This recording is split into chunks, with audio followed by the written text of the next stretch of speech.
si profondément universel. Et pour continuer cette soirée, nous allons vous proposer aussi un petit clip qui a été réalisé spécialement par Franz Vaillant, président de la fondation Martin Anstedt et rédacteur en chef à TV5 Monde. Un extrait de son film Un certain Monsieur Joannet, que nous avions présenté en ouverture du Festival du film sur les droits humains en 2012.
Mesdames et messieurs, Louis Joinet.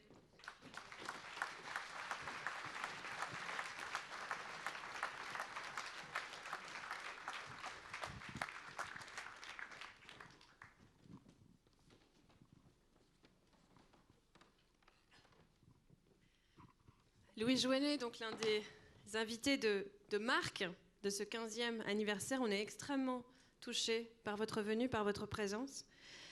On l'a vu, un juriste exceptionnel, un visionnaire. Vous avez consacré toute votre vie, corps et âme, à la défense des droits humains et à la défense aussi des libertés, de toutes les libertés. Je crois qu'aussi vous nous avez aidé à comprendre une notion absolument capitale. C'est que le droit doit évoluer. Ce n'est pas une notion rigide. C'est une notion qui doit s'adapter aussi à l'évolution de la société, qui doit progresser. Cette notion du progrès, on a parfois tendance à l'oublier. En 1968, je crois que c'est dans cette optique aussi que vous avez fondé le syndicat de la magistrature, ce qui a aussi libéré la parole des magistrats. Toute votre vie, vous vous êtes engagé pour la défense de tous les droits. On l'a vu aussi dans le film, le droit aussi des peuples autochtones en Nouvelle-Zélande, le droit des agriculteurs au Larzac, le droit des victimes de l'impunité au Chili, les droits des victimes de toutes les barbaries. Vous êtes enfin une figure absolument tutélaire du droit international. Vous êtes l'un des artisans de la Convention internationale contre les disparitions forcées. Vous avez donné votre nom donc, au principe Joinet de l'ONU contre l'impunité. Avec Martine Anstett, j'allais le dire. On a vu aussi dans le film quelque chose qui nous a profondément touchés. Je crois que cette soirée, tout comme hier soir, montre qu'autour du festival, il y a des cercles de compréhension, d'amitié. On défend les mêmes causes et donc on se retrouve à travers de nombreux combats. On retrouve donc Martine Anstett, auquel on a dédié la soirée d'ouverture du festival hier soir, puisqu'on a donné le prix Martine Anstett, remis par la Fondation Martine Anstett, dont vous faites partie, à un défenseur des droits de l'homme. Il a été remis cette année à Teddy Mazina, photoreporter burundais. On a aussi évidemment revu dans le film le très touchant Stéphane Hessel, qui était un grand ami du festival et qui est venu à de très nombreuses reprises. Louis Joinet, merci beaucoup. Merci de m'avoir invité. Une chaise pour ce que vous aimez. Bon, ça fait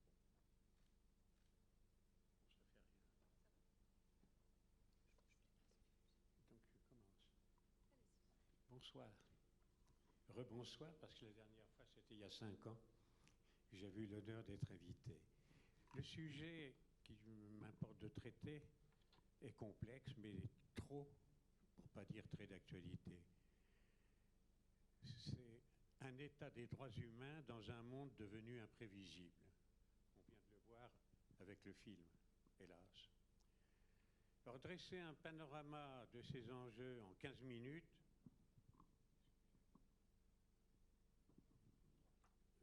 c'est une gageure. Alors, j'ai retenu 4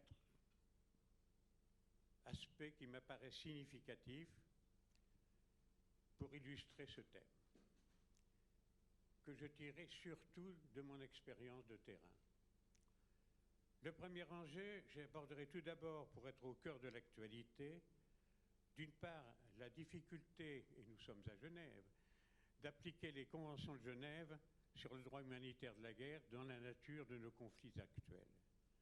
Et d'autre part, de mener actuellement à bon terme les négociations d'accords de paix qui sont en train d'éclore ici ou là. Je commencerai par le plus complexe. Face à ce monde imprévisible, les conventions de Genève ne traversent-elles pas une crise? Nous ne sommes plus en présence de 2 camps. Il n'y a plus de ligne de front. La violence djihadiste peut se manifester à tout moment, à l'improviste et sur tous les continents. À partir du moment où certains belligérants, pour eux, la victoire passe par leur propre mort. Et ceci dans le but d'accéder où?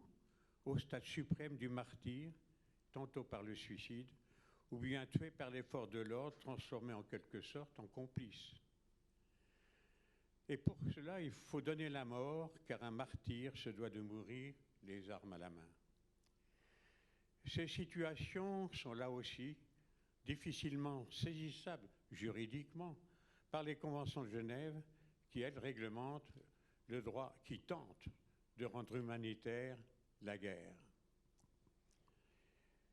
Il est vrai que dans ma jeunesse, pour formater les esprits, ne disait-on pas en citant l'hymne des Girondins, « Mourir pour la patrie, c'est le sort le plus beau », il faut le dire.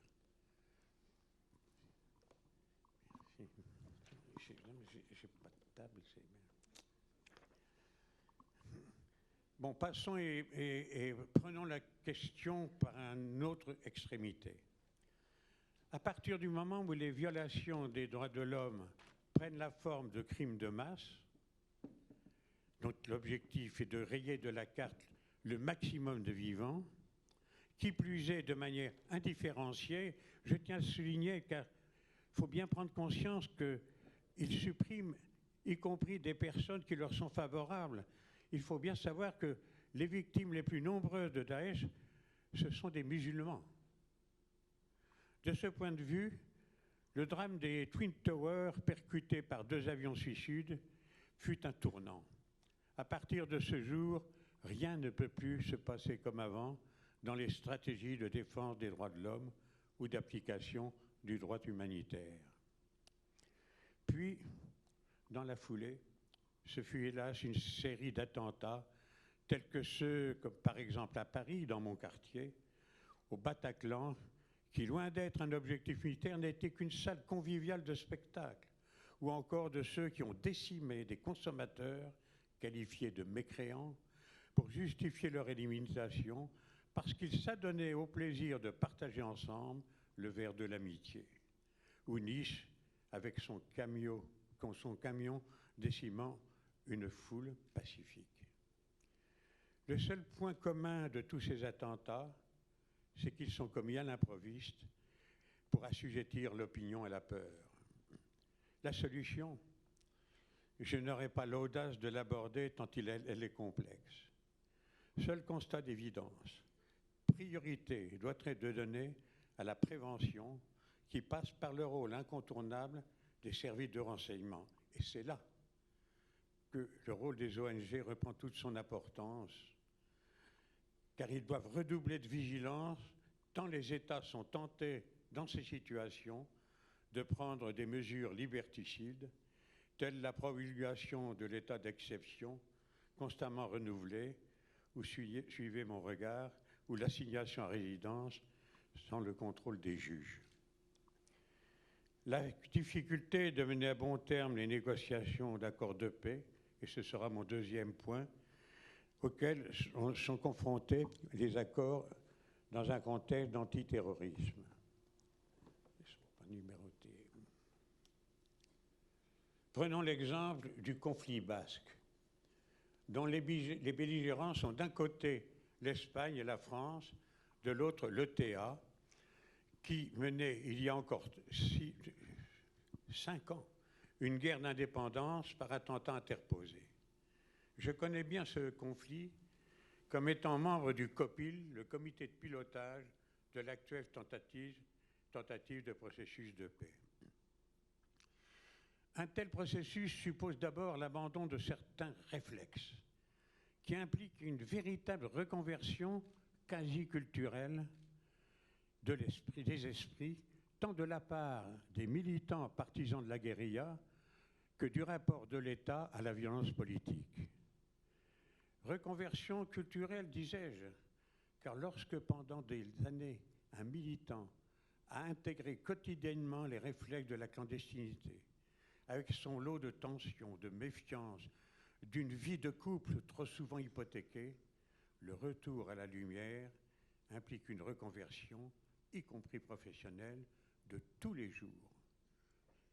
Et ce n'est pas évident, surtout dans les premiers temps.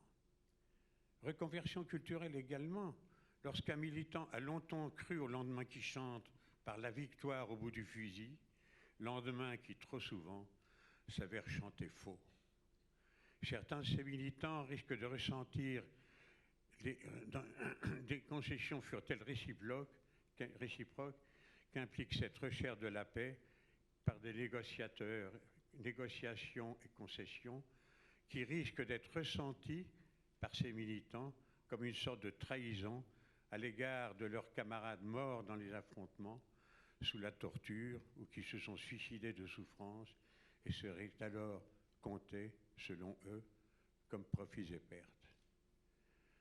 Ce réflexe, s'il n'est pas pris sérieusement en considération dans ces processus, il risque d'engendrer des réactions de retour à la radicalisation sur le thème « Je vous l'avais bien dit, l'État nous a trahis avec votre complicité ». Et puis, évolution, sinon reconversion aussi, du rôle des juges antiterroristes, en particulier du juge de l'application des peines qui supplante progressivement le juge d'instruction puis ses collègues de la formation jugement. Par exemple, dans la question basque, la plupart des prisonniers sont presque tous des condamnés en cours d'exécution d'une peine devenue définitive. Comme ce processus de paix devra aboutir à la libération progressive des prisonniers, ceci implique des mesures de réduction ou de confusion de peine, de libération conditionnelle, avec ou sans bracelet électronique, mesures qui toutes relèvent de la seule compétence du juge de l'application des peines. C'est dire à quel point son rôle conditionne la réussite du processus, est irrépassable. Or, ils n'ont pas de formation spécifique à ces situations d'accord de paix. Deuxième enjeu, clarifier la pratique de la justice transitionnelle. Cette forme de justice en plein essor est loin de faire l'unanimité tant dans doctrine qu'au sein des organisations internationales. Voici donc, de mon point de vue, et à la lumière de mon expérience de terrain, la richesse peu orthodoxe de ce type de processus, grâce à sa souplesse, ce qui implique que l'on prenne ses distances avec ce que j'appelle l'intégrisme légaliste. Tout d'abord, on a tendance à considérer à tort que la justice traditionnelle est un en soi, alors qu'elle n'est que l'un des aspects particuliers, à un moment donné de l'histoire d'un pays, d'un processus plus global dit de transition politique. Un tel processus ne concerne donc pas seulement le judiciaire, mais tout autant l'exécutif. Le judiciaire pour les juges qui appliquent toujours les lois liberticides, l'exécutif parce que le gouvernement est absent, et le législatif qui doit être un législatif de transition. Or, chacun de ces processus a sa propre spécificité, ce dont il s'agit.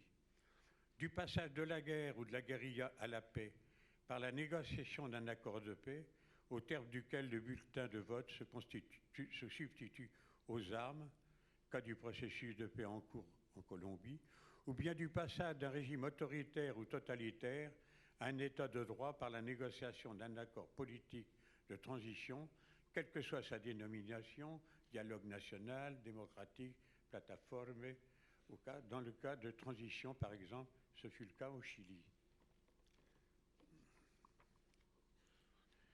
Voici quelques exemples tirés de la situation contemporaine de transition auquel j'étais confronté sur le terrain. Prenons le cas de mon mandat en Haïti. Lorsque j'arrive, tant le pouvoir exécutif, donc le Premier ministre, que le pouvoir législatif, que le Parlement, sont absents. Ils sont en déshérence. Que faire? Suite à une session de créativité juridique intense entre l'ONU, les restes de la classe politique et surtout du dynamisme de la société civile, nous sommes parvenus à la solution traditionnelle suivante, pour le moins originale, vous en conviendrez. Dans un premier temps, désignation d'une troïka composée d'un haut fonctionnaire de l'ONU, président qui s'est entouré de deux personnages de sensibilité politique opposées. Cette troïka fut chargée de recruter un conseil des 7 sages. Ce conseil reçut à son tour mandat de lancer, tenez-vous bien, un appel à candidature de Premier ministre, d'où il fut extrait par le conseil une shortlist de 3 postulants. À l'unanimité, ce choix des sages se porta finalement sur la candidature apolitique, donc surmontant les clivages, ce qui était essentiel, d'un ancien haut fonctionnaire de l'ONU à la retraite. Quant à la vacance du Parlement, seule solution possible, à court terme, dans l'attente d'élections législatives longues à organiser, que de légiférer à titre transitionnel par décret en prenant soin d'assortir chaque décret d'un visa précisant qu'il s'agit d'une mesure provisoire, non pas inconstitutionnelle, mais privatif constitutionnel. Hélas. Alors que le pays commençait à se relever, entre tempêtes, ouragans et ce terrible tremblement de terre au cours duquel plusieurs de mes collaborateurs perdirent la vue, tout s'effondra, y compris politiquement. Il reste combien de temps? Troisième enjeu, tenter d'endiguer le drame des viols de masse. Pour moi, ce fut l'une des situations les plus dures. Ces pratiques ont été longtemps tabous et ce n'est qu'à une certaine époque récente que la communauté internationale a pris conscience de l'ampleur du drame. Selon les statistiques de l'ONU, on évalue à près de 500 000 cas en 15 ans le nombre de viols commis dans la région des Grands Lacs. 250 000 ou plus ceux commis au cours du génocide au Rwanda. Et entre 20 000 à 50 000 que j'ai connus pendant le conflit de Bosnie. À noter que près d'un tiers des personnes condamnées par le tribunal pénal international sur l'ex-Yougoslavie ont été déclarées coupables pour des crimes impliquant des violences sexuelles. Parfois, comme on l'a constaté au Libéria, le viol comme arme de guerre fut pratiqué par les belligérants des deux camps. Trop souvent, le viol est trop souvent condamné comme une prime offerte aux vainqueurs. Tout au long de mes quelques 30 années d'ONU, j'ai constaté que dans certains conflits, notamment en Bosnie-Herzégovine, cette dramatique pratique prenait la forme de viols de masse à objectifs multiples, tels que appliquer une stratégie d'asservissement des femmes, le viol constituant une sorte de double peine, instaurer un climat de terreur généralisé par le viol, provoquer l'humiliation des hommes, et le pire, serbiser en ex-Yougoslavie, serbiser démographiquement la communauté bosniaque par viol et fécondation interposée. Il faut savoir que la répression de ces crimes se heurte à des difficultés difficilement surmontables, telles que de mener des enquêtes sur les lieux, le mutisme des victimes par crainte de représailles ou d'être stigmatisées, voire marginalisées par l'entourage, comme je l'ai vu, surtout lorsque pèse la culture de la virginité avant le mariage. Mais je constate qu'il y a cependant quelques bonnes raisons d'espérer, depuis que d'une part le statut de Rome de la Cour pénale internationale accorde une place prépondérante aux violences à caractère sexiste, et d'autre part, la société civile se mobilise de plus en plus, notamment par le Comité international de la Croix-Rouge, par des programmes spécifiques ou certaines ONG telles que l'Observatoire sur les violences sexuelles pendant les conflits armés créé en 2005. Et surtout, le TPY qui a anticipé cette évolution positive par sa jurisprudence audacieuse en donnant une haute priorité lui aussi à poursuivre ce genre de crimes. C'est pourquoi elle a ouvert des enquêtes sur de telles violences dès son installation, retenu à l'instar du tribunal sur le Rwanda la qualification de crimes contre l'humanité. Puis, plus d'un tiers de ces condamnations qui a prononcées ont été pour des crimes sexuels, dont la preuve est pourtant très difficile à rapporter en raison des réticences des victimes à témoigner par crainte de représailles ou en raison de graves séquences psychosomatiques qui persistent. Cela est également possible parce que le tribunal, malgré ses défauts et les critiques qui lui sont faites, a su d'une part forger une jurisprudence progressiste, d'autre part interpréter de manière constructive toutes les possibilités offertes par son règlement de procédure. J'ai en outre constaté, lorsque j'ai été cité comme témoin devant le tribunal pénal sur l'ex-Yougoslavie dans l'affaire Hartmann, que c'est un lieu privilégié pour permettre aux victimes survivantes de surmonter leur réticence à faire état de leurs souffrances, ce qui a contribué à rompre le silence et la tradition d'impunité qui entoure trop souvent ces crimes de sexe. Deux séries de mesures ont particulièrement contribué à cette rupture du silence. Les unes concernent les débats, tels que l'incitation à éviter de conduire des interrogatoires des témoins de manière traumatisante, car dans ce type d'affaires, il faut savoir, et je tiens à le souligner, que les seuls témoins sont presque toujours les victimes. D'où la possibilité qui leur est donnée, désormais, de déposer sous un pseudonyme, tout en bénéficiant d'une dénaturation de la voix et d'une image floutée, ainsi que du huis clos. Une seconde série de ces mesures concerne l'assistance aux victimes par la création d'une section d'aide aux victimes et aux témoins, tant avant, pendant qu'après leur déposition. Elle a fait un travail remarquable que je tiens à souligner ici. Quatrième et dernier enjeu, j'ai encore le temps ? Bien. Renforcer l'efficacité de la Convention contre les disparitions forcées. Il y a quelques jours, nous commémorions à New York le 10e anniversaire de la Convention. J'aimerais, en terminant, souligner l'importance qu'elle représente pour les familles, que représentent les dispositions ces familles qui jamais se ne lassent de poser la lancinante question: que s'est-il passé? Où sont-ils? Le but de la Convention est prioritairement de lutter contre l'oubli. Oubli organisé par les États, toujours soucieux de tourner la page avant de l'avoir lue. Priorité car pour les familles, la lutte contre la disparition est d'abord et avant tout une lutte contre le temps qui passe, d'où leur qualification par la Convention de crime imprescriptible. Mais que faire lorsque l'auteur identifié est mort? Son décès met fin aux poursuites, donc aux investigations menées pour rechercher la dépouille du disparu, l'identifier puis la restituer à la famille pour qu'elle puisse enfin se recueillir sur une tombe.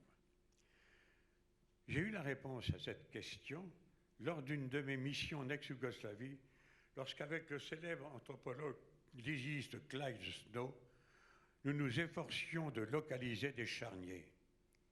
Il me dit, je m'en souviens, « Voyez-vous, Joannet, nous sommes complémentaires.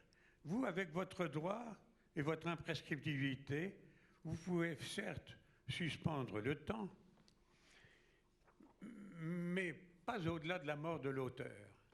Nous, avec l'anthropologie légale, nous pouvons remonter dans le temps pour retrouver la trace des disparus, les identifier par ADN interposé, et ceci de génération en génération, tant que le cas n'est pas élucidé. Et je dois dire, ces derniers terminants, que l'un des moments les plus émouvants de ma vie onusienne fut celui où, d'une frappe vigoureuse de son maillet, le président Kesseljian consacra l'adoption de la Convention. Moi-même, saisi par l'émotion, en rentrant le soir, j'écris ces quelques lignes. J'irai la partager avec vous en la présence infaillible de nos chers disparus. Étais-je de Cordoba, de Dili ou Jakarta, Erevan ou Bogota? Je m'appelle Norma. J'étais, je suis, je ne suis plus, je ne sais pas, je ne sais plus. Disparu, enlevé, victime d'un crime presque parfait de lèse-humanité. Disparu dans les cieux d'un vol de la mort, demeuré mystérieux, invisible parmi vous, mais présente à vos côtés. Merci de ne pas m'oublier. Merci beaucoup, Monsieur Joannet.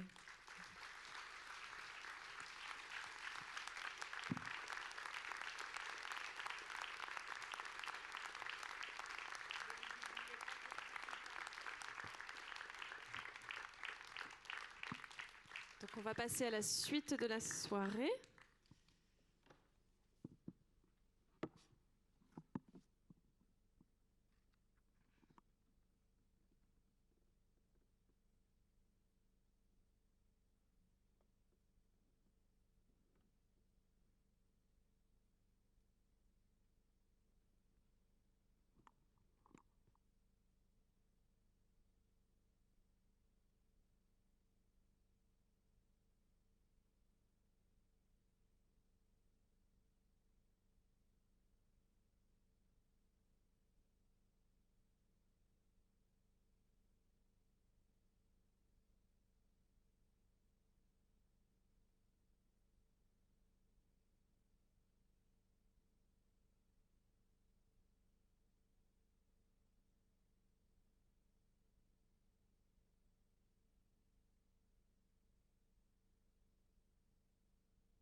Mesdames et messieurs, bonsoir. Je me présente brièvement. Je m'appelle Kasper Selk.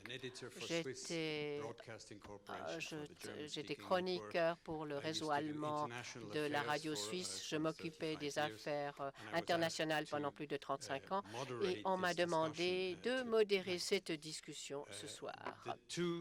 Les deux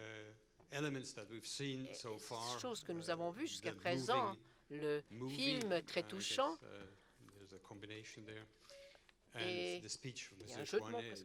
Et le discours de M. Joannet, c'est difficile de venir après ces deux choses, mais ce sont deux éléments qui font surgir un certain nombre de questions et nous allons en discuter sous un format un peu plus restreint puisqu'il est déjà 10h15, mais nous avons quand même l'intérêt de nous poser un certain nombre de questions et comme l'a dit tout à l'heure Philippe Motta au début de la soirée. Donc, je vais faire cela avec deux invités très distingués. Andrew Clapham, qui est professeur de droit public à l'Institut des hautes études internationales et du développement ici à Genève. Il était également le directeur de l'Académie genevoise de droit humanitaire et des droits de l'homme ici à Genève. Il a également été actif en Irak et j'évoque cela à cause du film que nous avons vu. Il n'était pas très longtemps en Irak, mais il a travaillé dans des affaires de droit humanitaire en Irak. Et l'autre personne à qui je demande de monter sur scène est Stephen Hopgood, professeur de relations internationales à la School of Oriental and African Studies de l'Université de Londres. Il est également un co-directeur du Centre de droit des conflits et justice à la même université. Lui aussi, il a encore déployé toutes sortes d'autres activités. Par où allons-nous commencer après tout ce que nous avons vu ce soir? Je vais tout d'abord vous demander, Andrew Clapham, je vais vous poser une question personnelle. Vous avez donc travaillé sur les questions humanitaires en Irak. C'était au début des années 2000, 2003, si je ne m'abuse. Quel est votre sentiment lorsque l'on voit comme les choses ont évolué 10 à 15 ans après? D'accord, je vais. Bonsoir. C'est à l'évidence une tragédie et c'est une catastrophe pour le peuple irakien. Au niveau personnel, est-ce que vous êtes découragé après tout ce que vous avez fait de voir ce qui se passe? Je ne dirais pas que j'ai tellement fait, mais il y a beaucoup de choses encore à faire. On pourrait très facilement être découragé et se dire, bon voilà, les violations des droits de l'homme sont tellement horribles et continues que ça ne sert plus à rien d'en parler. Mais là aussi, par rapport à la justice de transition ou bien la redevabilité qui pourrait être peut-être valable pour Haïti est absolument non pertinente ici, mais il ne faut pas oublier l'Irak et dire c'est trop difficile. Mais il faut continuer à travailler pour essayer de créer une forme de société et je crois franchement que ça pourrait être une société se fondant sur les droits humains. Ce n'est pas que les droits humains n'ont rien à offrir. Il ne faut pas non plus se désespérer que les conventions de Genève qui sont violées au quotidien ne soient plus pertinentes. Elles sont encore pertinentes, mais la principale question, et c'est autour de quoi la discussion tourne, c'est-à-dire ce monde qui change et qui devient imprévisible. Peut-être que vous dites qu'on n'a pas besoin d'être désespéré, on peut continuer à travailler avec ces instruments, mais est-ce que les droits de l'homme ne sont pas quelque part en recul? Est-ce qu'ils ne sont pas en danger? Ce qu'il y a avec les droits de l'homme, c'est qu'une demande, c'est une proposition qui vise à montrer que quelque chose n'a pas été correct.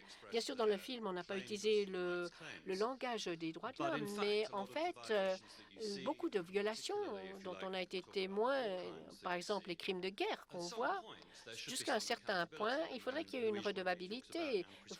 Et lorsqu'on parle de l'imprescriptibilité de certains crimes, il n'y a pas de limite de temps. Et là, on ne voit aucune chance d'attraper un protagoniste quelconque, mais nous avons aussi entendu au début de soirées de Hissène Habré, et je pense que beaucoup de gens étaient convaincus qu'il n'allait jamais être mis devant des tribunaux. Et là, peut-être que je ne veux pas paraître trop optimiste, mais je pense qu'il faut quand même continuer. Ce sont des violations du droit international, ce sont des violations d'autres droits. Et pour moi, il faut continuer. Il faut commencer à réfléchir comment on va poursuivre ces gens. Pourquoi on ne poursuivrait pas des gens en Colombie, puisqu'on a poursuivi des gens en Colombie, pourquoi ne les poursuivrait-on pas en Irak? Donc, j'aimerais encore juste vous dire que bien sûr que nous allons discuter de cette question sur la façon jusqu'à quel point les droits de l'homme sont en danger. On va discuter des raisons qui ont amené cela, quand ça a commencé à se produire, et troisièmement, ce qui doit être fait, ce qui pourrait être fait. Et bien sûr, vous serez aussi intégré à la discussion. On va en discuter. D'abord, on va en discuter sur la scène d'abord, et ensuite, vous pourrez apporter vos idées et vos questions dans un instant.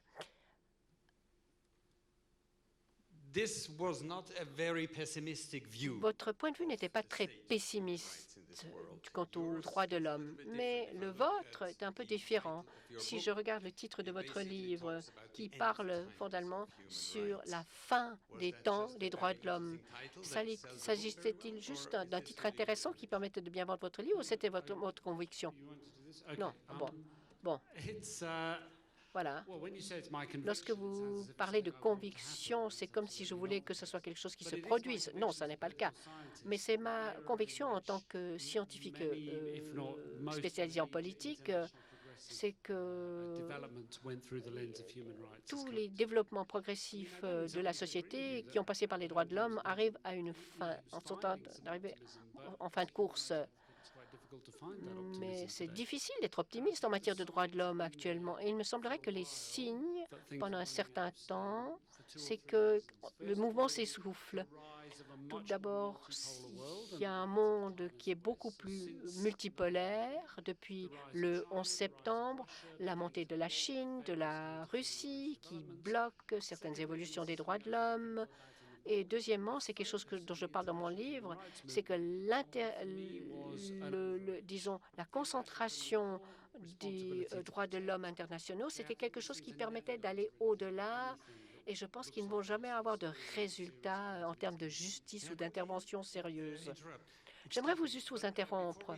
Avant d'arriver à ces différents points, et on y reviendra tout à l'heure, j'aimerais savoir, est-ce que le développement des droits de l'homme, c'est ça qui est en danger ou c'est la mise en œuvre?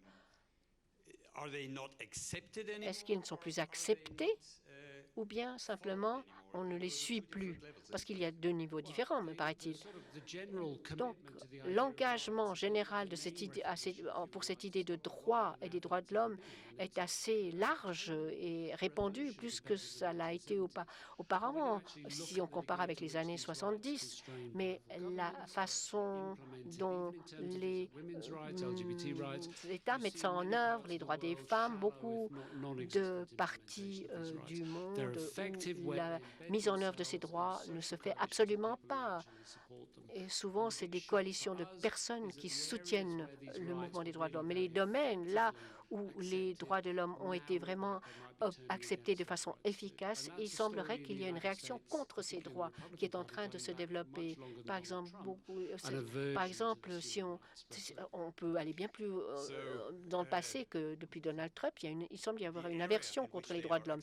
Donc, le domaine dans lequel ils sont acceptés diminue comme une peau de chagrin. Donc, ça va aussi conduire à une diminution de l'efficacité des droits de l'homme. Donc, je ne vais pas vous décevoir, monsieur le modérateur. Vous voulez avoir un débat, mais je peux poser la question différemment. Je ne suis pas d'accord avec Stephen. Il pense que le mouvement est en train de s'essouffler, le mouvement des droits de l'homme. Et moi, je dirais qu'il n'est pas allé assez loin, ce mouvement.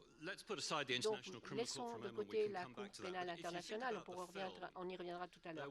Mais par rapport au film, il y avait deux protagonistes dans ce film qu'on n'a pas vraiment vus. Tout d'abord, on n'a jamais vu les forces de la coalition. À l'évidence, c'était à cause de cette guerre de 2003, l'invasion par les Britanniques et les Américains, mais on ne les voit pas dans le film. Et je pense que si vous y réfléchissez, certaines personnes avec moi peut-être se souviendront de 2003. Le mouvement des droits de l'homme en 2003 était évidemment était contre l'idée de cette guerre. Mais d'une façon, lorsqu'on a commencé à discuter de questions techniques, de violation des droits de l'homme et d'aspects juridiques, etc., puis on s'est dit, voilà, vous allez avoir toute cette violence. Donc, dire que ça n'avait pas été prédit, ce serait faux. Donc, certaines personnes des mouvements des droits de l'homme devraient agir avec des pays qui veulent entrer dans un conflit.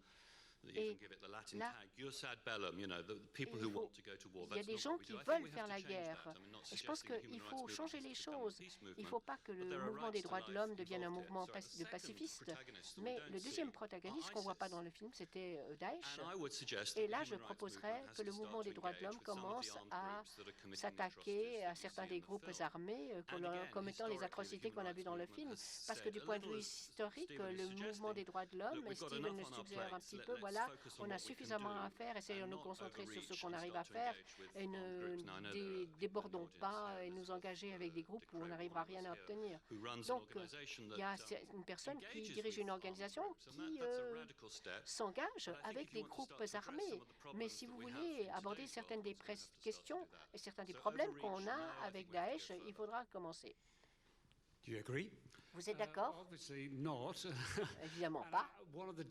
L'un des risques de dépasser certaines limites, c'est que vous promettez plus et vous en réalisez moins, et ainsi ça produit du scepticisme.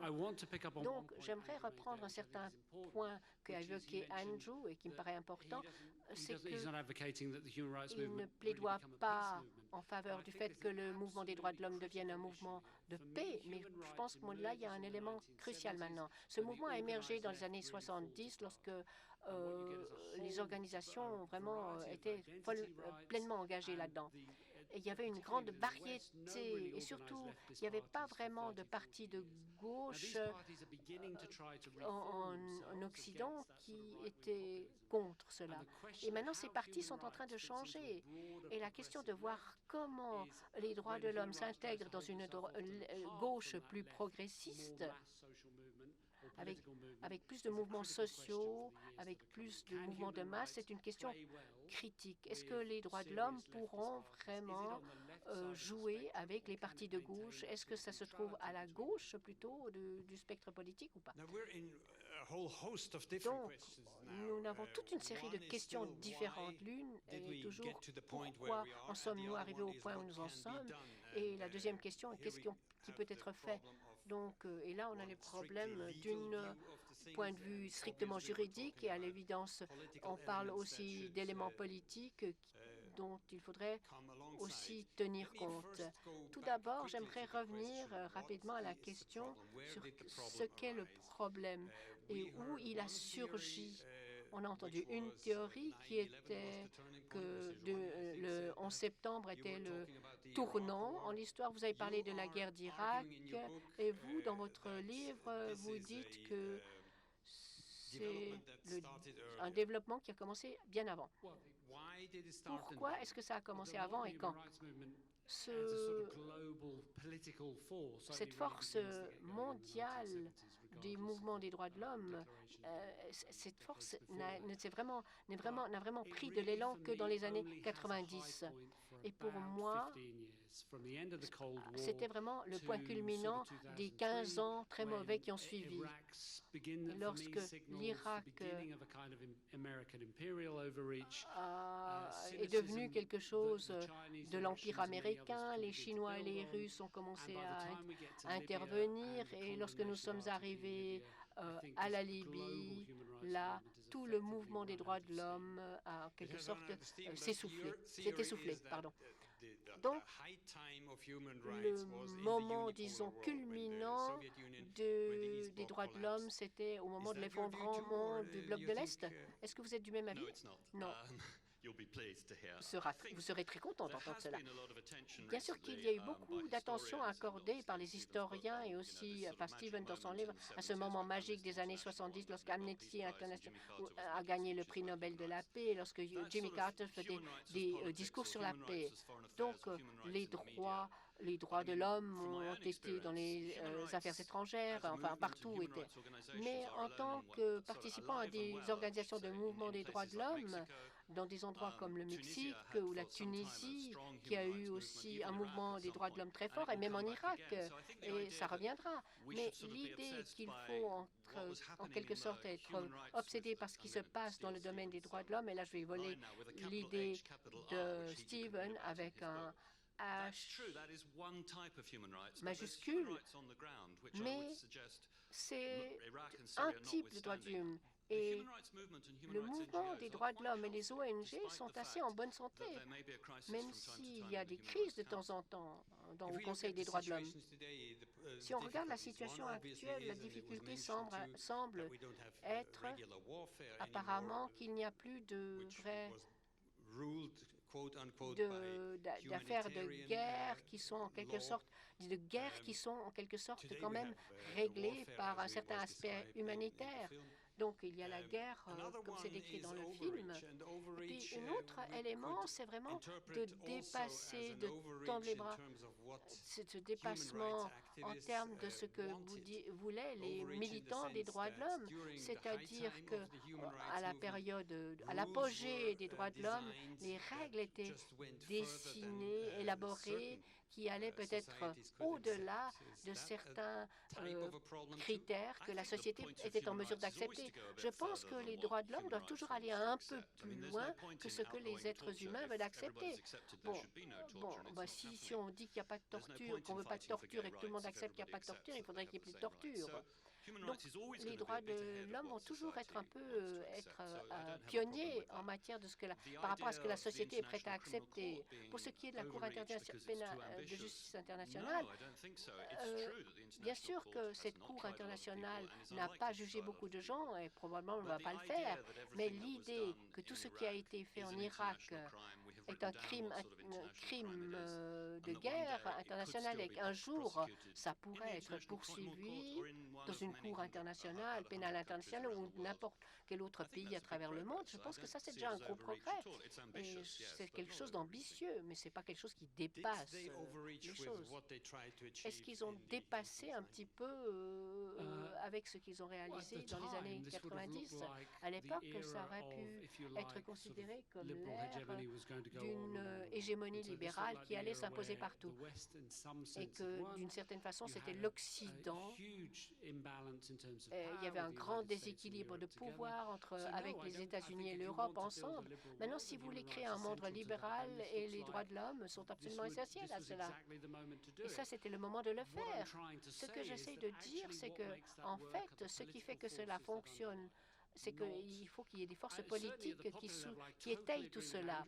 Et je suis tout à fait d'accord avec Andrew. Ces mouvements de droits de l'homme qui sont très actifs et qui travaillent à travers le monde entier, mais le régime de droits de l'homme mondial dépend de toute une série d'États plus ou moins puissants, des États libéraux qui vont étayer, soutenir tout cela. Ou si, par exemple, vous avez un président comme Trump qui dit, voilà, moi, ça m'est égal, les droits de l'homme ne m'intéressent pas. Donc, on va abaisser les normes internationales et les gouvernants pourront faire ce qu'ils veulent, c'est-à-dire violer les droits de l'homme. Sans la pression des États-Unis, vous allez voir soit moins de pression sur les régimes qui violent les droits de l'homme, parce qu'aux Philippines, par exemple, au Vietnam, en Thaïlande, les Américains, est-ce qu'ils vont vraiment arriver et dire, voilà, il faut vraiment faire attention? On dit, voilà, on vous veut dans notre camp et donc on va fermer les yeux sur vos violations des droits de l'homme. Donc les perspectives sont assez tristes. Et qu'est-ce qu'on peut faire? Quelles seront les conséquences de ce qu'on va faire si on ne fait rien? Donc pour moi, il s'agit vraiment de galvaniser la classe moyenne de l'Occident pour qu'ils fassent pression sur leur gouvernement en Europe, aux États-Unis, mais également pour essayer de mobiliser la classe moyenne chinoise ou indienne pour essayer qu'ils exercent exercent une pression sur leur gouvernement par le biais de campagnes, d'argent, pour que ces États respectent mieux les droits de l'homme. Donc, ce qui se passe dans les pays puissants, d'arriver à créer une pression interne sur les gouvernements au lieu de créer des conventions internationales ou des institutions mondiales. Voilà, pour moi, c'est ça qui va être efficace au cours des prochaines années. Et Andrew, vous avez dit tout à l'heure que ce n'est pas seulement une question de loi et d'ambition, mais c'est aussi une question de politique. Donc, permettez-moi d'appeler ça une politique d'instauration de la paix. Oui. Bon, ce que j'ai dit tout à l'heure, c'est que le mouvement des droits de l'homme peut être considéré comme une seule chose et ils devront choisir s'ils sont à droite ou à gauche ou au centre. J'ai lu un livre sur Amnesty International. Ils ne savaient pas, par exemple, s'ils allaient participer à des marches contre la guerre parce que ça semblait être des choses politiques. Donc, je ne sais pas où se trouve cette voie moyenne dans notre monde actuel. Et si vous n'êtes pas contre Marine Le Pen, d'une certaine façon, vous êtes complice dans son élection ou dans son émergence. Donc, plus de droits de l'homme devront avoir un accent plus politique. Et il faudra d'essayer d'être plutôt à la gauche que de s'en tenir éloigné. Donc, dans votre livre, vous évoquez également les activités dans cette direction devraient se faire à une échelle plus modeste. Qu'entendez-vous par là? Bien sûr que ça devrait se passer à une échelle plus modeste. Et je suis tout à fait d'accord avec Andrew qu'on peut aller dans toutes sortes d'endroits au monde. Et beaucoup de parties d'Afrique sont peut-être exclues, certaines parties d'Asie, mais certainement en Amérique latine et dans beaucoup de parties d'Europe. Vous avez des communautés très vibrantes et actives et des mouvements qui se servent du langage des droits de l'homme. Les droits humains. Donc, il faut trouver ces mouvements, il faut leur augmenter leur efficacité en les finançant, en les aidant. Là aussi, on se concentre sur ce qui est important et ce qui fonctionne sur le terrain et traduire cela dans un langage local. Certaines des campagnes dans des zones très dures ne vont pas utiliser le langage des droits de l'homme. Ils font un langage sur mesure avec des idées et des concepts qui seraient acceptés par les gens de localité. Par exemple, la protection des enfants, etc. Et tout. Donc, on est en train de refaçonner un nouveau monde et ces institutions devraient s'engager beaucoup plus sur le terrain avec des mouvements des droits humains locaux. Je suis sceptique dans mon livre parce que je ne pense pas que le mouvement des droits humains mondial ne sera pas capable de le faire parce qu'il a investi énormément dans les traités et toutes les institutions qui sont établies. Déjà, avant de parler d'une personne de ce côté, mais il doit répondre, il a le droit de répondre. Oui, je reviendrai tout de suite. Mais j'aimerais vous dire maintenant qu'après nos deux questions, nous allons ouvrir le débat. Préparez vos questions et vos déclarations, mais nous ne voulons pas des discours. Nous en avons eu assez aujourd'hui, nous avons entendu assez de points de vue. Maintenant, nous voulons avoir des questions claires et courtes et pas d'orateurs amateurs. Voilà. J'en viens à l'idée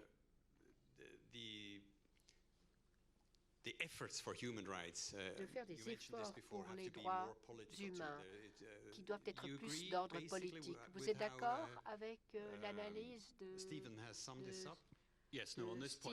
Oui, là, je pense qu'il a tout à fait raison. Il faut que ce soit quelque chose qui se passe du bas vers le haut. Et je ne sais pas, et je pense que ça peut être fait hors des bureaux élégants de l'Ouest. Mais j'aimerais juste un peu élaborer. Il parlait de complicité dans les violations des droits humains à travers le monde et par rapport, il parlait de notre contribution pour essayer de lutter contre ça. Et là, j'aimerais aussi la complicité qui vise à vendre des armes aux protagonistes, pas seulement en Irak, mais dans tous les conflits à travers le monde. Là, il faut aussi remettre en question la complicité des gouvernements occidentaux qui financent l'Arabie saoudite, au Yémen par exemple. C'est sujet à controverse, on sait ce qui s'y passe. Voilà, tout ça, nous sommes tous impliqués là-dedans d'une certaine façon. Et c'est comme l'a dit Stephen, il faut montrer un peu plus cet aspect politique. Il ne faut pas contribuer à alimenter les violations des droits de l'homme. Donc il faut que ça devienne aussi politique, tout ça. Je pense que cette lutte pour les droits humains est quelque chose de politique, parce que les outils juridiques qu'on a essayé d'utiliser nous ont permis d'avancer un peu, mais il faut vraiment mener la lutte au niveau politique. Est-ce que vous avez des questions dans le public? Il y a des micros. Est-ce que quelqu'un souhaite poser une question? Levez la main. Please, in French or English. I'll try my English. If you'll accept Je vais essayer mon anglais si vous acceptez mon accent. Le dernier commentaire d'Andrew est très intéressant parce que nous avons un débat entre un scientifique spécialisé en matière politique et un avocat. On ne parle pas que de la difficulté des droits de l'homme actuellement, mais de la relation entre les difficultés qu'il y a avec toutes les lois internationales ou nationales et sur leur impact sur les droits de l'homme. Parce que ça me paraît quelque chose de très important. Oui, il pourrait y avoir une longue réponse à ça. Je vois certains de mes étudiants qui sont très préoccupés parce qu'ils savent que je peux donner de longues réponses à leurs questions. Donc, je vous arrête dans 20 minutes. Donc, je vais faire 20 secondes. L'un des problèmes, comme l'a dit le Dr. Warner, c'est que le droit international est créé par les États. Et il crée un certain nombre d'obligations qu'ils souhaitent avoir. Et ils ne nous donnent pas forcément les droits et les mécanismes dont nous avons besoin pour nous attaquer à la situation des droits de l'homme. Néanmoins, il y a suffisamment d'avocats créatifs qui prennent les types de lois que l'on a, certains mécanismes que l'on a au sein de l'ONU, et jouent avec et les développent et commencent à obtenir un certain nombre de systèmes de redevabilité, arrivent à visiter des gens et un certain type aussi de poursuite de personnes devant les... Mais il ne faut pas laisser ce soin-là aux avocats, il faudrait que d'autres personnes s'impliquent parce que les avocats, par essence, sont assez conservateurs. Donc il faut que d'autres personnes disent oui, mais cette loi, ça ne sert à rien, on a besoin d'une meilleure loi, il faut travailler pour contourner la loi. Donc il faut qu'il y ait plus de scientifiques spécialisés en politique. Next question, please. Prochaine question. Over here, please. Further at the back there. Là-bas, derrière.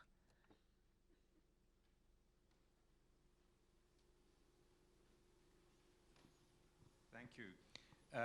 I'm wondering if Je me demande si ce discours des droits humains n'est pas fondé sur un malentendu.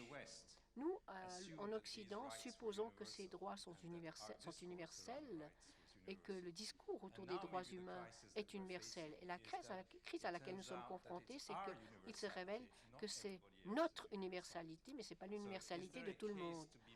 Peut-être que là, on pourrait ouvrir l'agenda, mais ne pas le fixer pour que les gens viennent avec leurs traditions et leurs différentes façons de voir les droits de l'homme. Est-ce que c'est quelque chose qui fait partie de votre argumentation qui doit dépasser certaines choses? Oui, les pays occidentaux et la façon de penser occidentale pensait qu'elle était universelle. Je pense que c'est une question très difficile et compliquée et qui serait très bonne pour un séminaire. Indéniablement, il y a des similarités entre certaines, disons, exigences de droits de l'homme et certaines autres exigences qui visent à répandre la modernité et la civilisation dans d'autres parties du monde. Donc, parfois, il pourrait apparaître que les droits de l'homme sont une vérité révélée dont que tout le monde aimerait reconnaître s'il veut être civilisé, mais il y a un certain nombre aussi de demandes, disons, morales sur le statut des individus, le statut des femmes, qui ont d'autres orientations sexuelles, etc. Et puis, c'est une façon de changer le monde et la façon de fonctionner du monde. Et ces personnes qui se réunissent ont des croyances totalement divergentes. Par exemple, les enfants font partie de l'économie morale d'une famille. Ils n'existent pas comme entité juridique. On peut les marier, on peut les envoyer travailler. Ça fait partie de l'économie familiale. Donc l'idée que ces enfants puissent vous poursuivre parce que les traiter mal, c'est quelque chose qui est incompréhensible dans beaucoup de parties du monde. De même que l'idée que la vieille génération n'a pas une autorité sur le reste de la famille.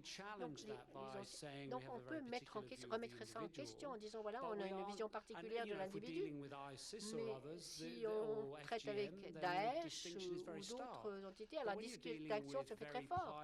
Mais si on est, par exemple, on a affaire à des communautés très pieuses et qui ont un point de vue religieux et qui n'aiment pas forcément les demandes des droits hommes, là, on ne va pas être considéré.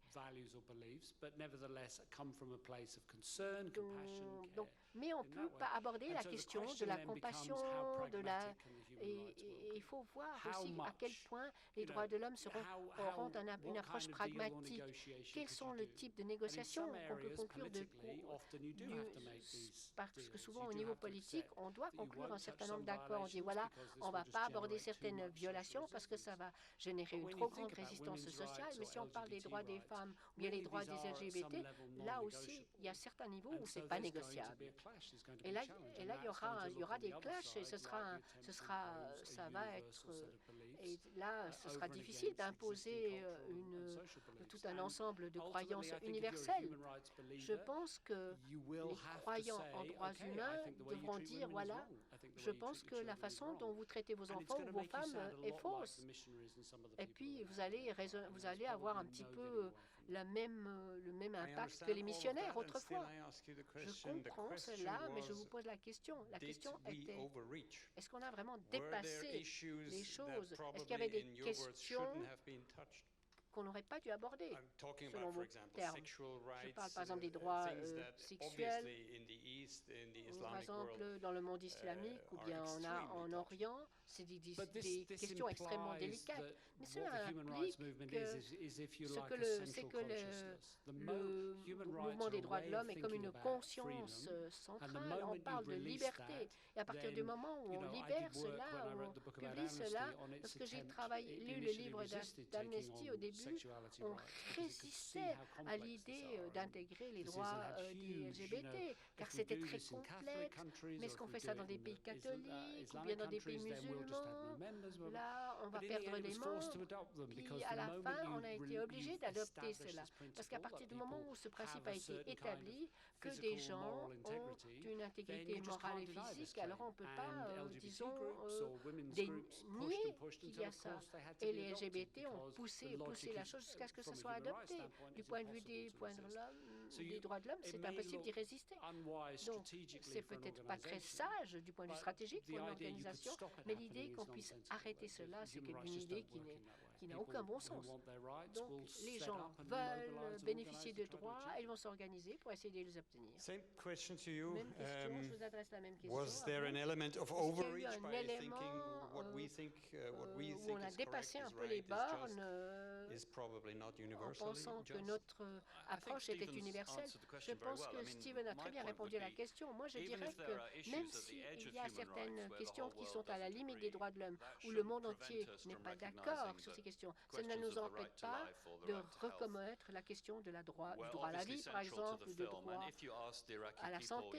Et si l'on demande aux Irakiens, est-ce que vous croyez que vous avez le droit à la santé et à la vie, ils diraient oui, ils ne diraient pas que c'est quelque chose qui leur a été imposé par l'Ouest. Donc les exemples de Stephen sont excellents. Il y aura des questions par rapport aux limites, là où les gens, aux cas limites. Mais il y a très longtemps, on n'acceptait pas encore que les femmes ne votent, alors que ça nous paraît normal, même dans ce pays-là. C'est vous qui l'avez dit. Moi, je dois faire attention à ce que je dis parce que j'ai demandé la nationalité suisse.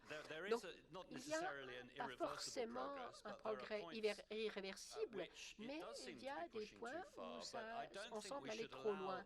mais je ne pense pas que les questions un peu délicates, épineuses des droits de l'homme ne devraient pas nous empêcher de continuer à insister, même dans une situation telle qu'en Irak ou en Syrie ou n'importe où, que ce sont des choses qui nous tiennent à cœur, pas seulement parce que c'est notre projet, mais parce qu'il y a un certain nombre de droits juridiques. Donc il faut vraiment pousser les choses qui sont le cœur de ce métier. Vous m'avez demandé avant le film quelles étaient les violations des droits de l'homme qu'on allait voir dans le film. Le droit à la vie, c'est quelque chose d'important. Le droit à la santé, à l'éducation, à un habitat, le droit de ne pas être tué comme civil, le droit qu'un hôpital ne soit pas détruit dans un conflit. Donc, on a des problèmes qui sont juste à la limite, ou bien parce que certaines personnes ne respectent pas les choses. Et ce serait une tragédie de renoncer à tout cela. Oui, tout à l'heure, lorsque M. Joannet a parlé dans son français sublime au public, j'ai remarqué que la plupart des gens ne portaient pas de casque de traduction, donc je vais essayer de poser ma question en français. Le film fascinant que nous avons vu est présenté ce soir dans le cadre d'un festival lié aux droits de l'homme. Mais il aurait tout aussi bien pu être montré sur une chaîne de télévision quelconque, n'importe quel jour de l'année, auquel cas on ne l'aurait pas appelé film sur les droits de l'homme, on aurait dit reportage de guerre. Ce n'est pas inutile de discuter un tel film comme film sur les droits de l'homme et pas reportage de guerre, mais ce n'est pas la même chose, comme le prouve d'ailleurs ce débat. Qu'est-ce que, si on pose la question en termes simples, qu'est-ce que ça change de discuter ce film comme film droits de l'homme et pas reportage de guerre, qu'est-ce que ça change à l'analyse, à nos capacités de compréhension et à nos capacités de solution sur ce qu'on a vu à l'écran? Est-ce que je comprends votre question? You understand English? I'm just wondering what... only on demand. But okay. You're saying my questions are usually non-understandable. Les questions, en général, ne sont pas compréhensibles. C'est toujours ce que les gens me disent. Surtout dans ce type de forum. Mais ma question est très simple. Si vous posez la question, qu'est-ce que cela signifie que de discuter de ce film comme film concernant les droits de l'homme ou comme reportage de guerre, cela va changer quelque chose. Je ne mets pas en doute, ce n'est pas du tout la même approche, mais ça pourrait être plus concret, plus simple, plus terre à terre et d'une certaine façon plus honnête par rapport à son importance. Qu'est-ce que cela change de discuter de ce film d'un point de vue, de discuter de ce film comme si c'était un reportage de guerre ou d'un film concernant les droits de l'homme? Voilà. Qu'est-ce que ça change de discuter de ce film sous un des points de vue ou l'autre? Je ne fais pas partie de l'équipe d'organisateurs, mais je supposerais que la réponse est que l'un et l'autre ont à voir l'un avec l'autre. Donc, cela déclenche un certain nombre de questions sur la façon dont cette guerre est menée, sur la façon dont les gens souffrent, mais aussi sur les questions intervention sans micro. Permettez-nous d'essayer de vous donner une réponse. Je pense qu'il y a quelque chose dans cette question, parce que dire que c'est un film des droits humains, il y a une demande, une exigence implicite par rapport à une intervention de notre part. Et deuxième chose, si vous permettez que j'interrompe M. Motta au début, à expliquer explicitly said that this film is not que directly linked to all the questions of human rights that are des droits humains que l'on peut se poser, mais ça pourrait déclencher une discussion. But another way to view war reporting is much more façon de faire un reportage de guerre, c'est aussi avoir la compassion pour la souffrance. Il faudrait le voir et observer cela. Et je sais que les Américains sont très responsables de ce qui s'est passé en Irak. C'est peut-être pas un bon exemple, mais en général, on peut ressentir la souffrance et on est responsable moralement de faire quelque chose. Donc il y a beaucoup de films de guerre qui n'exigent pas que l'on fasse quelque chose. C'est terrible ce qui se passe, voilà, c'est terrible ce que l'être humain fait à l'autre. Mais lorsque l'on dit que c'est un film sur les droits humains, ça veut dire qu'il faut qu'on se mobilise, qu'on organise, qu'on est responsable. Donc il y a eu une grande distinction entre les deux. Merci. Une question à l'arrière de la salle. Oui, attendez le microphone, s'il vous plaît.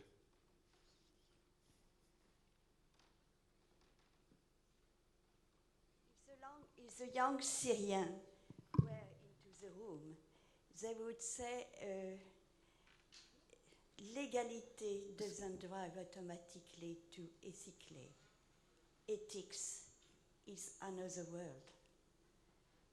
And they would say in Ça fait autre chose. Also, well, you always are talking about Et alors, vous parlez beaucoup de développement, mais c'est pour nous. Mais on continue à voir nos enfants continuent à mourir de faim. Alors, c'était plutôt une déclaration qu'une question, et nous vous en remercions. Y a-t-il des questions? Down here, oh yes, please, and then another one over there. Voilà. Go ahead. Yeah, thank you. I thought the point oui, merci. Alors oui, j'ai entendu que vous pensez que les mouvements des droits humains locaux doivent être beaucoup plus actifs, et le mouvement pour le respect des droits humains. Alors, tout ce qu'ils font, est-ce que c'est pas un outil en fait qui n'est pas utilisé tout le temps, mais des fois par les les mouvements internationaux qui luttent pour le respect des droits humains servent souvent d'inspiration ou de base pour les mouvements locaux de droits humains. I'll be back with him, don't worry. So, of course, this is an excellent question. Alors, bien sûr, c'est une très bonne question, et j'ai écrit récemment sur Global Open Rights. Je vous encourage à aller sur ce site. Et alors, Catherine Sicken, professeure Harvard, dit donc le local ne peut pas être efficace si il ne se branche pas sur l'international. Et de nouveau, par rapport à la diffusion justement des informations, c'est très important, mais il y a des façons diverses et variées pour... oui, c'est vrai que le mouvement international est souvent contre-productif lorsqu'il essaye justement d'agir localement. Et vous avez des campagnes dans certains lieux sur les droits des femmes ou les droits des LGBT, où les locaux veulent travailler sur tout à fait d'autres thèmes, mais les donateurs qui sont à Londres, Paris, New York veulent donner leur argent pour défendre d'autres causes. Et maintenant, par rapport aussi dans beaucoup de pays africains, les programmes mis en place pour éradiquer l'homosexualité, et ça, c'est vrai que ça pose problème. Et lorsque ça devient un problème d'ordre national, donc il y a des gens qui sont obligés de prendre position, et ça expose des militants locaux qui travaillent justement pour inciter une plus grande acceptation, et ça devient un problème qui prend des proportions énormes. Il y a des gens qui font des discours, et la police est obligée de faire des arrestations. Et ça va avoir lieu s'il n'y a pas de négociations avec les locaux. Et par exemple, ça peut être une priorité pour Human Rights Watch et Amnesty International, pour les grandes organisations internationales, mais peut-être pas pour ceux qui sont sur le terrain. Et c'est dans ce sens-là que ça pourrait être contre-productif. Et alors, il y a aussi, quand on parle des mécanismes de justice efficaces en Afrique, alors vous avez d'autres mécanismes, et les mouvements de justice internationaux n'y voient pas de justice, mais Rwanda semble être un exemple probant. Mais ce que les gens veulent, c'est pouvoir continuer à vivre normalement. On le voit au Cambodge, il faut avancer, continuer. Alors, c'est vrai que souvent les gens, ce qu'ils veulent, c'est souvent aller de l'avant. Et cette même question, vous avez d'un côté, pour parler de cet antagonisme entre l'international et le local par rapport au mouvement de droits humains. Et j'ai parlé à quelqu'un qui connaît bien justement les deux niveaux. Est-ce que les internationaux doivent agir plus sur le terrain? Et la réponse est absolument pas. Et une grande organisation qui arrive dans un pays où il y a des mouvements locaux efficaces et le financement pour les locaux peuvent s'amenuiser. Et le problème auquel Stephen a fait allusion, ils perdent l'accès au gouvernement, aux médias. Et c'est une situation très compliquée. Et j'aimerais jeter un regard plus positif et vous demander un exemple d'une situation où il y a donc une bonne entente entre les deux, les défenseurs au niveau international et les défenseurs locaux. Et ce que les locaux désirent, c'est la protection. Quand je dis protection, c'est avec un petit p, un peu minuscule, et un groupe de droits humains international qui sait qu'il y a des gens locaux qui ont le risque d'être kidnappés ou disparaître peuvent finalement soulever la question dans des lieux comme les Nations Unies. Mais je sais que nombreux sont ceux dans cette salle sont au courant. Et c'est vrai que ça permet aux locaux d'opérer et donc sans le mouvement international avec les D et le H majuscule, ça peut aider justement si on veut rencontrer le secrétaire général des Nations Unies. Et les synergies sont plus complexes et on n'a pas le temps d'aller plus profond dans ce débat. Je vais être très rapide. Ça, bien sûr, c'était le modèle traditionnel de Amnesty. Et je ne critique pas Amnesty International, pas du tout. Et notre monde n'est plus du tout le même qu'il l'était dans les années 70, mais entre les années 90 et 2000.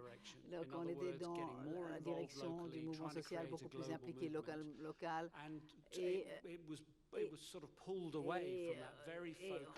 Et il y avait ce système beaucoup plus interventionniste local. Et c'était un choix stratégique par rapport justement à la levée de fonds et de pouvoir influencer au plus haut niveau. Alors ces organisations sont confrontées à ce genre de questions. Et alors est-ce qu'ils doivent financer des locaux, mais peut-être pas mettre des logos des grandes organisations? Encore deux questions. If there aren't any left. Alors, this gentleman again. Donc ce monsieur. Is there anybody else? Oh, quelqu'un d'autre là? Oui, ici. I'll come to you. Oui, oui. This is a new gentleman on the end there. Thank you, and this has been a very interesting debate. Débat fort intéressant. Alors le projet que l'hypocrisie et la langue de bois par les avocats. Soyez un peu plus concret. Andrew a donné un exemple, les ventes des armes en Arabie Saoudite utilisées au Yémen, mais on a un ex-président des États-Unis qui a écrit sa biographie et qui a reconnu qu'il y avait la torture et le rapport du Sénat qui n'a pas encore été publié, mais qui parle justement des tortures, actes de torture commises par et autorisés par l'administration américaine en Irak. On voit les gouvernements des pays occidentaux au niveau politique qui gardent silence lorsque on voit en Grèce aussi l'accès des gens à la santé, aux soins de santé, au logement. Et qui sont imposés comme mesures d'austérité par leur... Alors, pour récapituler, oui, je vais résumer. Ce sont là des exemples, je suis sûr qu'il y en a pléthore, mais quel est l'effet de ce double standard qui est évident et quel est le mal qui a été fait au projet international des droits humains? Je pense que vous avez vraiment mis le doigt dessus. Et le scénario Abu Ghraib n'a pas seulement mené à l'idée qu'on peut maltraiter, torturer les gens, mais les gens qui étaient les victimes de ces exactions se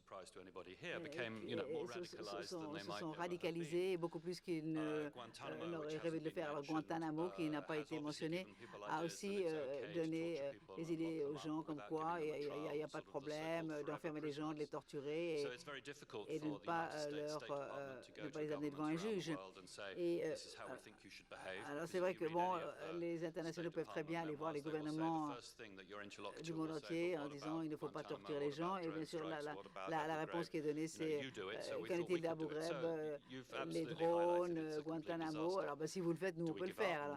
Alors est-ce qu'on abandonne? Non, il faut qu'on continuellement leur rappeler que d'utiliser ce genre de langage, c'est une violation des droits humains, et Abu Ghraib, c'est une violation des droits humains. Bon, je suis peut-être un peu idéaliste, mais je suis comme ça. Yeah, this is like the easiest question of all. C'est la question la plus simple. Oui, comme l'a dit Andrew, c'est une catastrophe. Et alors, une des choses qui choque le plus, alors que c'est Samantha Power qui faisait copain-copain ou copine-copine avec Henry Kissinger. Alors, c'est l'antéchrist. Et il a détruit le Cambodge. Et ça n'avait rien à voir avec le Cambodge. Oui, pardon? Oui, absolument. Malheureusement, nous n'avons pas entendu. Yemen, le Yémen, la vente des armes. Il y a un nombre d'exemples. Le gouvernement britannique et le président Kenyatta citent le gouvernement britannique comme étant un gouvernement qui a des problèmes avec le respect des droits humains. Et ce qu'on va voir de plus en plus avec Marine Le Pen et maître en la matière. Fellow academic of mine calls weaponizing human rights. Le weaponizing human rights. Elle utilise la défense des droits humains pour attaquer l'islam et en étant islamophobe. Alors regardez ce qu'ils ont fait aux homosexuels. Alors pour défendre les droits humains, il faut aller faire la guerre à l'islam et exclure les musulmans de la société. Et ils utilisent les droits humains comme justificatif d'utilisation de la violence. Et ça, c'est ce qui se passe en Grande-Bretagne depuis des décennies. Et je dois dire que vous avez vu l'interview de Donald Trump quand on lui a demandé mais Vladimir Poutine n'est-il pas un assassin? Alors voilà, donc il avoue. Alors il y a bien sûr donc il y a le côté ACLU, les gens qui torturent des avocats doivent être traduits devant la justice, mais le côté, c'est vrai que les États-Unis ont assassiné des gens, ont détruit des sociétés, et ce depuis des décennies. Voilà ce que c'est la politique étrangère des États-Unis. Oui, bonsoir. Yes. Donc, ma question était, donc aujourd'hui, sous couvert de lutte contre le terrorisme, l'état d'urgence donc est instauré en France, et ça a démarré aux États-Unis avec le Patriot Act.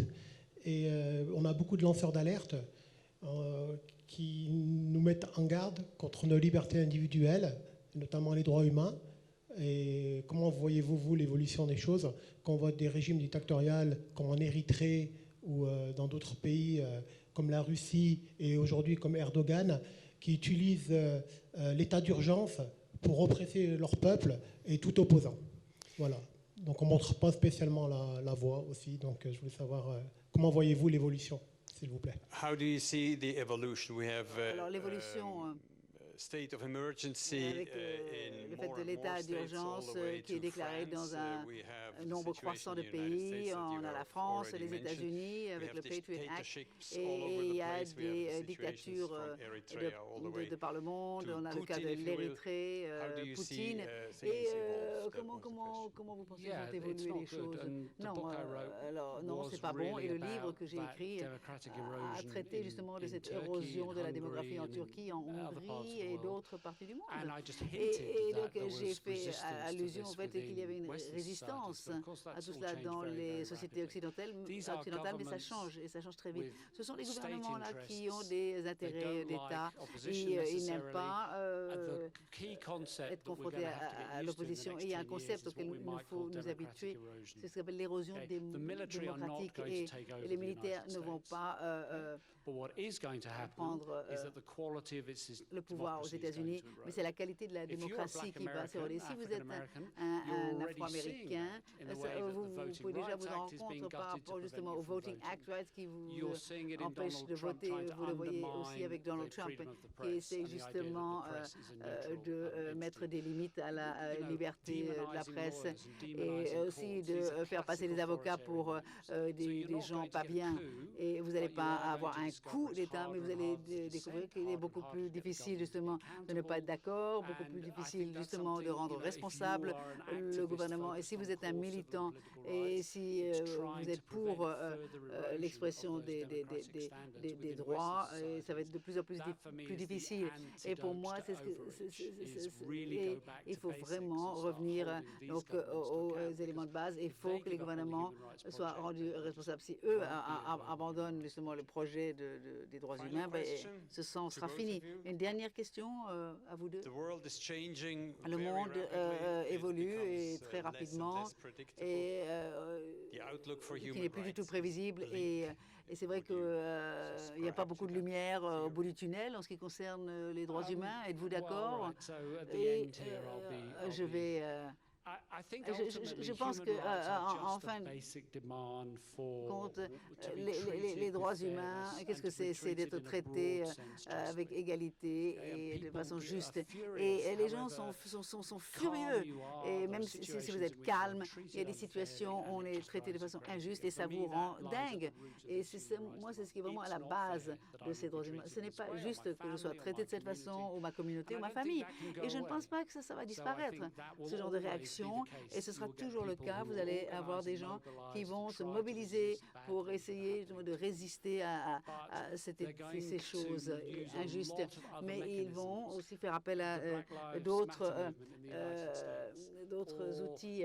Il y a des mouvements aux États-Unis, et le pape François est devenu presque un entrepreneur dans ce domaine. Et il y a différentes façons d'agir, les boycotts des consommateurs, l'utilisation de cyberattaques contre les gouvernements, Wikileaks, qui ne font pas forcément partie intégrante des mouvements des droits humains, mais qui veulent responsabiliser les gouvernements. Il y a des gens qui vont résister au pouvoir arbitraire, ça ne disparaîtra pas, à moins qu'on se retrouve comme en 1984, décrit par George Orwell. Mais je pense qu'il s'agira de se battre pour préserver les normes démocratiques au sein des sociétés. Je pense que c'est là que va se mener le combat futur. Bon, des nouveaux pouvoirs vont émerger. Je vais essayer de revenir à ce qu'a dit M. Louis. Alors, les gouvernements, lorsqu'il y a les gouvernements étendent leur pouvoir, déclarent de plus en plus des états d'urgence, et avec les attaques de drones, et des menaces à la vie. Et les citoyens, ce qu'on leur dit, c'est que c'est acceptable, que c'est absolument nécessaire.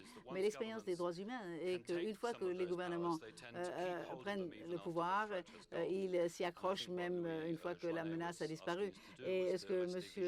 Joannet nous demandait de faire, c'est de rester vigilant. Il faut continuellement leur demander de rendre des comptes, et il faut que tout un chacun devienne des vigilantes, et qui vont demander au gouvernement de rendre des comptes. Je n'aurais pas pu conclure mieux que vous, et j'aimerais vous remercier tous les deux.